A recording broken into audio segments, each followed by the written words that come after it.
Hello everyone, তোমরা সকালবেলা ঘুম থেকে উঠে যখন বাইরে বের হও তখন কি দেখো?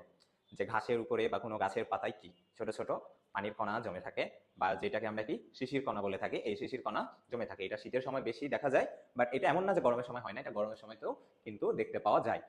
তো এই শিশির কণা বা শিশির তৈরি হয় কিভাবে, এটা কেন হয়, আর এটা শীতের সময় কেন বেশি হয়? তো আজকে আমাদের ক্লাসের উদ্দেশ্য হচ্ছে আজকে আমরা বুঝবো শিশির কিভাবে পড়ে। ঠিক আছে, এখান থেকে আমাদের আর অনেক কোয়েশ্চেন আছে, এগুলো আমরা দেখতে পারবো আস্তে আস্তে। যেমন যে শীতের সময় ঠোঁট ফাটে কেন, আরো বিভিন্ন আছে।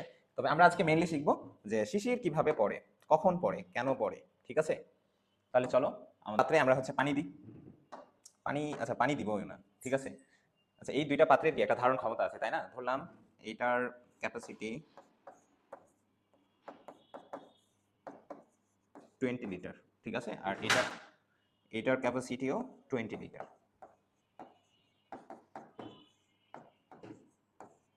তাহলে দুইটা পাত্রেরই কি ধারণ ক্ষমতা সেম, এবং এই পাত্র দুইটা কি বদ্ধ, একটা দুইটা পাত্রগুলা কি বদ্ধ, বাইরের বাতাসের সাথে এটার কি কোনো সম্পর্ক নয়।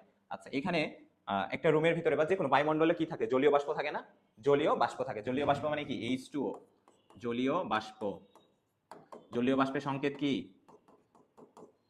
H2O। হ্যাঁ, তো এটাকে তুমি আলাদা করে প্রকাশ করার জন্য জি ইউজ করতে পারো, যে গ্যাস, ঠিক আছে। যেটা পানি H2O, কখন পানি কখন গ্যাস, এটার জন্য জিটা ইউজ করতে পারো। তাহলে এটা হচ্ছে কি আমাদের জলীয় বাষ্প। তো মনে করো এই পাত্রের ভিতরে, এই যে এটার ক্যাপাসিটি তো হচ্ছে 20 লিটার, তাই না? তো এটার ভিতরে মনে করো জলীয় বাষ্প আছে, এটার ভিতরে জলীয় বাষ্প আছে মনে করো প্রেজেন্ট আছে। তাহলে লিখি প্রেজেন্ট, H2O মনে করো 15 লিটার।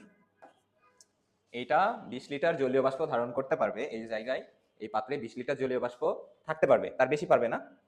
কিন্তু এখানে আছে কত, 15 লিটার। আর এই জায়গারও ধারণ ক্ষমতা কত, 20 লিটার। এইখানে মনে করো জলীয় বাষ্প প্রেজেন্ট আছে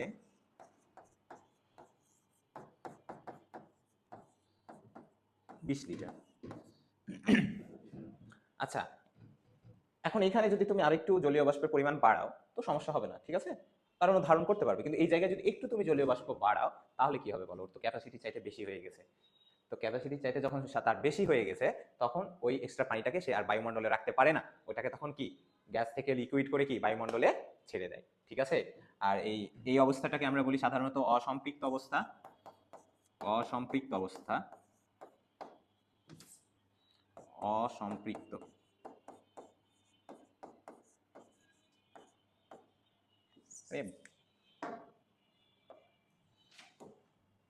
বা আনস্যাচুরেটেড বলতে পারো, আনস্যাচুরেটেড। আর এটা হচ্ছে একটা স্যাচুরেটেড অবস্থা, সম্পৃক্ত। তাহলে সম্পৃক্ত অবস্থা মানে কি, যতটুকু তার ধারণ ক্ষমতা আছে ততটুকুই উপস্থিত আছে। আর অসম্পৃক্ত অবস্থা কি, তার ধারণ ক্ষমতা যতটুকু তার চাইতে কম উপস্থিত আছে। তো এখানে আমরা আয়তনে মেটাচ্ছি, এটা তোমরা হচ্ছে ওয়েট দিয়েও নিতে পারো, বা আবার চাপ দিয়েও নিতে পারো, প্রেসার দ্বারাও এটা নিতে পারো, ঠিক আছে। আর স্যাচুরেটেড অবস্থায় যখন দেখো যে এটার ধারণ ক্ষমতা যতটুকু ততটুকু উপস্থিত আছে, এখন যদি অতিরিক্ত কোনো কারণে H2 এখানে দেওয়া হয়, জলীয় বাষ্প দেওয়া হয়, তাহলে সেটা কি, সে তা ধারণ করতে পারবে না। তখন সেই অংশটাকে কি করবে, সে সে বায়ুমণ্ডলে কি লিকুইড ভাবে সে ছেড়ে দিবে, ঠিক আছে। তো তখন আমরা এই যে লিকুইডটা, যে ড্রপটা পড়ে, যে ডিউটা তৈরি হয়, এই ডিউটাই হচ্ছে কি এক্সট্রা, যখন তুমি এখানে H2O দিলা, এক্সট্রা H2O দিলা, এইটা ধারণ ক্ষমতা যতটুকু ততটুকুই আছে, তারপরে তুমি এক্সট্রা দিলা, তখনই এটা কি এইভাবে একটা ডিউ তৈরি করবে, যেটাকে আমরা শিশির কণা বলি বা ডিউ, ঠিক আছে, বা এটা কি শিশির কণা।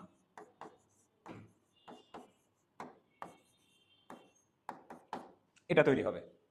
তো এখন একটা বিষয় হচ্ছে যে দেখো, যে শিশিরাঙ্ক কি, আমাদের এই ইন্টারমিডিয়েট লেভেলে যেটা আমরা পড়ি, যে একটা টেম্পারেচার শিশিরাঙ্ক, ঠিক আছে।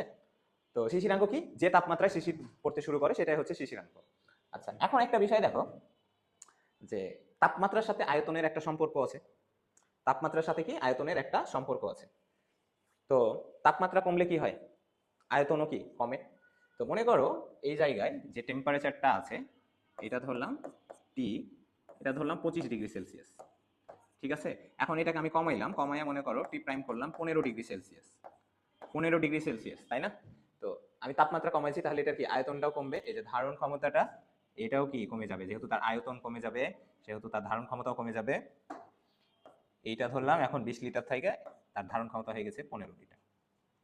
হতেই পারে 15 ডিগ্রিতে না হোক, হতে পারে 14 ডিগ্রিতে নিয়ে আসলে ধারণ ক্ষমতা কমতে কমতে কত 15 লিটার হতে পারে। কারণ তাপমাত্রা কমলে কি হয়, তাপমাত্রা কমলে কি গ্যাস সংকুচিত হয়, তার ধারণ ক্ষমতাও কি তখন হ্রাস পায়।